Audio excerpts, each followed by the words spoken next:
Untuk itu, hilirisasi digital akan kami genjot.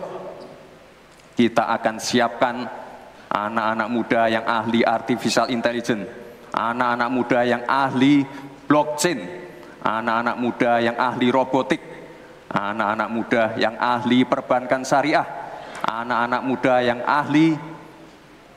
Terima kasih udah klik video ini. Seperti biasa gue bakal bawain berita-berita terheboh, terbaru, dan terlalu sayang kalau sampai dilewatin. Oke, kalau udah siap, kita let's go! Jadi kali ini kita bakal dengerin penjelasan dari Bapak satu ini, yaitu mantan anggota Dewan Perwakilan Rakyat Indonesia atau DPR RI. Dan beliau adalah seorang aktivis, politikus, dan pemeran berkebangsaan Indonesia. Beliau juga dikenal nih karena ikut menyusun undang-undang desa dan mendirikan gerakan 4.0. Siapakah dia? Yaitu Bapak Budiman Suyatmiko. Kali ini beliau memberikan penjelasan dan mengakui terkait apa yang disampaikan sama Cawapres nomor 2 Gibran Raka Buming Raka pada debat Cawapres hari Jumat tanggal 22 Desember 2023. Nah, dalam debat itu Gibran emang membahas soal hilirisasi digital. Nah, menurut Pak Budiman, soal hilirisasi digital ini memang penting karena ini menunjukkan Koalisi Indonesia Maju ingin membangun ekonomi digital dari hulu ke hilir. Terus Pak Budiman juga bilang begini, saat ini ekonomi digital Indonesia sudah cukup baik. Namun, membangun ekonomi digital tidak cukup hanya pengembangan aplikasi di bidang transportasi atau retail aja. Dengan tren digital kali ini, hilirisasi digital harus dimanfaatkan untuk banyak sektor lainnya. Pak Budiman ngelanjutin, kalau hilirisasi digital punya dua makna guys. Pertama, mempersiapkan infrastruktur, jaringan atau konektivitas internet. Dan membangun industri perangkat digital. Ya, gua sih nggak kebayang ya kalau Prabowo Gibran kepilih sebagai pemimpin selanjutnya. Dan visi misi mereka ini tercapai, ya menurut gua bagus-bagus aja ya. Karena nantinya akan banyak perubahan positif nih yang cukup signifikan dari berbagai aspek. Yang paling utama yaitu akses internet bagi masyarakat. Ini bakal sangat ngebantu dan bermanfaat bagi masyarakat untuk mengenal lebih luas. Kalau dengan literasi digital bakal mendorong digitalisasi usaha dan buat penambahan SDM di sektor digital. Itu untuk skala masyarakat ya. Dan kalau dari sektor industri, ini juga bermanfaat.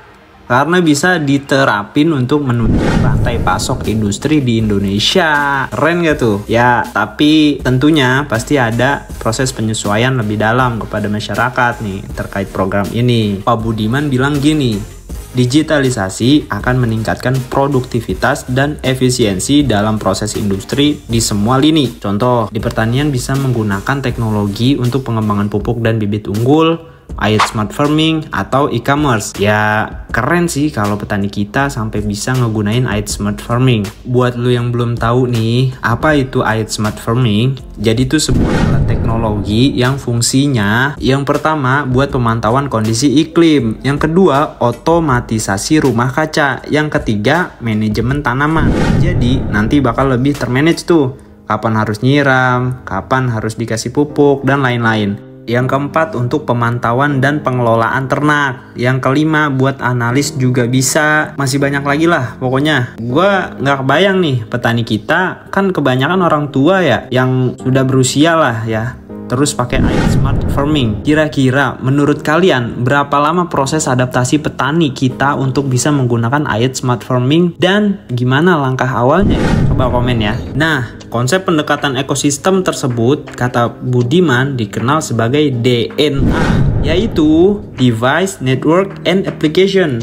Pak Budiman, mantan kader PDIP ini yang belum lama dipecat karena mendukung Baca Pres Prabowo Subianto, beliau optimis bahwa Indonesia bisa maju dari segala sisi strategis. Dan dia bilang hal ini akan sangat mungkin apabila kita melakukan hilirisasi digital berdasarkan dua pilar ini yang sangat strategis dan terarah.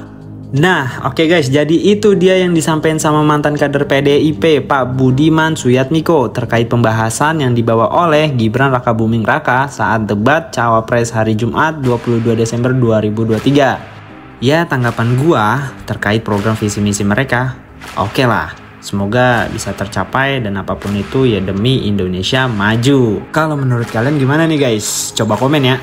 Pokoknya subscribe-nya jangan lupa biar kalian gak ketinggalan info heboh lainnya. Bye!